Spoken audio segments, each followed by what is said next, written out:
I have always wondered what it would be like if we replaced all of the Pokemon in the Gen 1 Pokemon games with Digimon. And so I thought to myself, why not do exactly that? Why not take Pokemon Red and Blue and create a hack that's actually a cursed Digimon game? Now, if you have to ask, why would you want to do something like that? Maybe this isn't the content for you, and that's fine. You're gonna have to live your own truth. But for everyone else, I invite you on this journey with me. To start out, I forked the code repository of the disassembly of Pokemon Red and Blue. This was reverse engineered by people that are smarter than me so that people like me can tinker with it.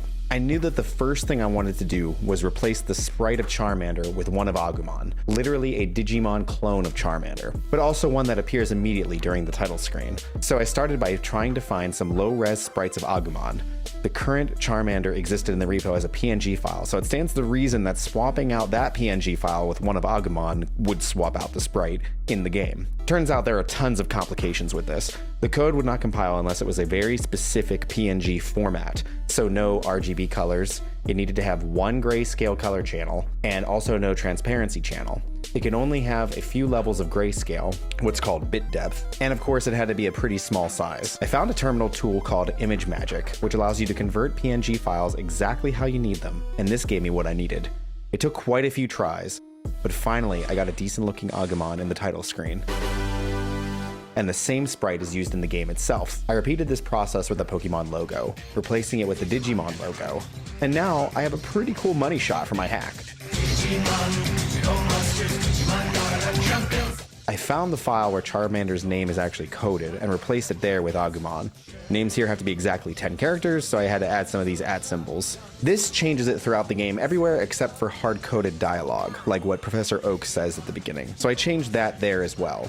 Also, throughout the code, we see this hashtag Mon, in which the hashtag is kind of a globally defined constant that's replaced with the character's Poke, with the accent on the E.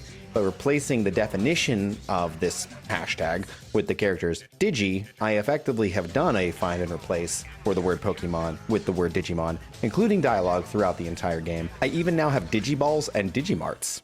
I've started working on replacing Squirtle with Gabumon, but I'm having a much harder time getting it to look good. I'm looking into other tools I can use in the editing process to make the whole thing easier.